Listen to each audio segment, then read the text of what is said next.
El equilibrio es un estado en el que no se observan cambios conforme el tiempo transcurre. Cuando el sistema o reacción química se encuentra en equilibrio, las concentraciones de los reactivos y de los productos permanecen constantes, sin que se produzcan cambios notables en el sistema. Sin embargo, a nivel molecular existe una gran actividad debido a que las moléculas de reactivos siguen formando moléculas de productos y viceversa. ¿Cómo ocurre esto? Comenzaremos definiendo el equilibrio químico y la constante de equilibrio. La mayoría de las reacciones químicas son reversibles, al menos en cierto grado. El equilibrio químico se alcanza cuando en una reacción las moléculas de reactivos siguen formando moléculas de productos y estas a su vez reaccionan para formar moléculas de reactivos. Cuando se tiene una misma sustancia y se encuentra en equilibrio entre dos fases, ya sea en estado líquido o en estado gaseoso, donde la velocidad de las moléculas que pasan a un estado gaseoso igual a la velocidad con la que las moléculas gaseosas pasan a estado líquido. Esto se denomina equilibrio físico. Este equilibrio sucede porque los cambios que se producen son físicos. Cuando se presenta solamente una flecha, estos reactivos forman los productos. Es una reacción irreversible. Pero cuando se presenta una doble flecha en la reacción, significa que estos reactivos forman productos, pero a la vez estos productos reaccionan para formar los reactivos. Este equilibrio se alcanza cuando la velocidad directa iguala a la velocidad inversa, es decir, cuando la velocidad para formar productos es igual a la velocidad para formar reactivos. Una reacción química alcanza el equilibrio cuando las concentraciones de reactivos y productos se mantienen constantes en el tiempo. Por ejemplo, en las dos gráficas podemos observar que en la gráfica de la izquierda la concentración azul disminuye a medida que la roja aumenta hasta alcanzar el equilibrio. Y en la gráfica de la derecha observamos que la concentración roja disminuye al tiempo que la concentración azul aumenta hasta el punto en que ambas se mantienen constantes. Y aquí tenemos la constante del equilibrio. La constante de equilibrio es una ecuación propuesta por Cato Galberg y Peter Wash en 1864, también conocida como ley de acción de masas. Esta ley establece que para una reacción reversible y a temperatura constante, una relación determinada de concentraciones de reactivos y de productos tiene un valor constante denominado con la letra K. Se da en la ecuación mostrada una reacción química reversible, en la cual las letras mayúsculas representan los compuestos, siendo A y B los reactivos y C y D los productos, y las letras minúsculas representan sus respectivos coeficientes estequiométricos. La expresión matemática que representa el equilibrio químico se conoce como la ley de acción de masas. Esta se enuncia como el cociente del producto de las concentraciones de los productos elevado a sus coeficientes estequiométricos sobre el producto de las concentraciones de los reactivos elevados a sus coeficientes estequiométricos. Hay que recordar que al ser una constante no varía si se cambian las concentraciones, siempre y cuando esté el sistema en equilibrio y a una temperatura constante. Cabe resaltar que esta constante es adimensional.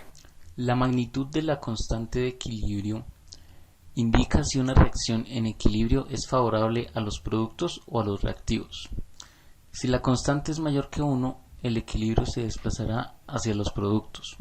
Por el contrario, si la constante es menor que 1, el equilibrio se desplazará hacia los reactivos.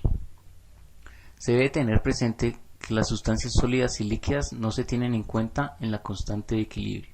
La constante de equilibrio nos dice hacia qué dirección se dirige la reacción para alcanzar el equilibrio.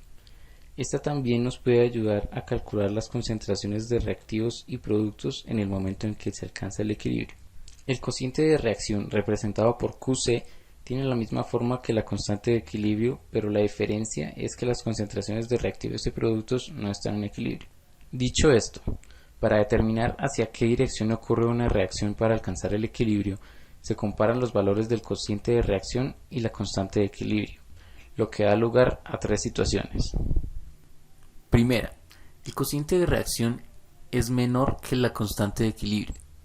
La relación entre las concentraciones iniciales de productos y de reactivos es muy pequeña para alcanzar el equilibrio. Los reactivos deben convertirse en productos y el sistema va de izquierda a derecha. Segunda, el valor del cociente de reacción es igual al valor de la constante de equilibrio. Esto significa que las concentraciones iniciales son las concentraciones de equilibrio y por lo tanto el sistema está en equilibrio. Tercera, el cociente de reacción es mayor que la constante de equilibrio. La relación entre las concentraciones iniciales de productos y de reactivos es muy grande para alcanzar el equilibrio. Los productos deben transformarse en reactivos, de modo que el sistema va de derecha a izquierda. A finales del siglo XIX, el químico francés Henri Le Chatelier postuló que, si en un sistema en equilibrio se modifica cualquiera de los factores mencionados, se afecta la velocidad de la reacción y el punto de equilibrio se desplaza en la dirección que tiende a contrarrestar el efecto primario de dicha alteración.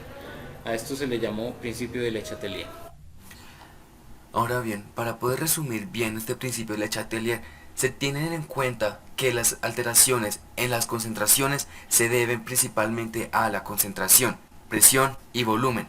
La alteración en la constante de equilibrio se debe a la temperatura. Empezaremos hablando sobre la concentración. Cuando se aumenta la concentración de reactivos o de productos, el equilibrio químico tenderá a ir hacia el lado opuesto de la reacción para contrarrestar estos cambios. Por ejemplo, si se aumenta la concentración de los productos, el equilibrio químico tenderá a ir hacia la izquierda, es decir, hacia los reactivos. Pero si se aumenta la concentración de los reactivos, el equilibrio químico tenderá a ir hacia los productos. Veamos el caso del nitrógeno y del hidrógeno para formar amoníaco. Estos presentarán un equilibrio inicial a determinadas concentraciones, pero al agregar más amoníaco, es decir, más producto, este equilibrio tenderá a ir hacia los reactivos. Sin embargo, lo único que cambia son las concentraciones. La constante no varía debido a que la temperatura permanece constante. La temperatura es uno de los factores que afecta el equilibrio químico. Para esta se tienen dos casos. Si la reacción es endotérmica, un incremento de la temperatura favorece la reacción en dirección de reactivos hacia productos. En cambio, si la reacción es exotérmica, un descenso de la temperatura favorece la reacción en dirección desde los productos hacia los reactivos. También es importante anotar que la presencia de un catalizador no modifica en ninguna manera la constante de equilibrio. En la imagen podemos observar que a la izquierda el calentamiento favorece la formación del ion azul, mientras que en la derecha el enfriamiento favorece la formación del ion rosa. Como últimos factores tendremos a los cambios en el volumen y la presión. Es importante aclarar que la presión solo afecta a aquellos reactivos o productos que se encuentran en estado gaseoso. Esto se debe a que los líquidos y los sólidos son prácticamente incomprensibles. Además, las sustancias que se encuentran en estos estados presentan una masa constante y por ende una concentración constante. Ahora bien, para poder entender estos cambios que se producen en el volumen y la presión, es necesario resaltar la ecuación del gas ideal, donde se puede demostrar que la presión es inversamente proporcional al volumen. Si se aumenta la presión, es decir, la disminución del volumen, se favorece la reacción neta, que reduce el número total de moles de gases en el recipiente, ya sean moles de productos o moles de reactivos. Pero si al contrario se presenta una disminución en la presión, es decir, el aumento del volumen, se favorece la reacción neta, que aumenta el número total de moles de gases. Ahora, como ejemplo tenemos un recipiente con moléculas de tetraóxido de dinitrógeno que se descomponen en dióxido de nitrógeno. Como ya hemos hablado antes, si se le aumenta la presión a este recipiente, es decir, disminuir su volumen, la reacción neta tenderá a ir hacia el menor número de moléculas presentes en este espacio. Es decir, las moléculas que se presentarán en esta situación serán las de tetraóxido de dinitrógeno. Pero si se presenta una disminución en la presión, es decir, el aumento del volumen en el recipiente, se favorece la reacción neta, que aumenta el número total de moles de gases. Es en este caso que correspondería al dióxido de nitrógeno. Un dato importante para destacar es que si las reacciones no afectan el número de moles de gases debido al cambio de presión o de volumen, la posición de equilibrio no se cambia. Esto fue todo por hoy, esperamos verlos en una próxima ocasión. Muchas gracias.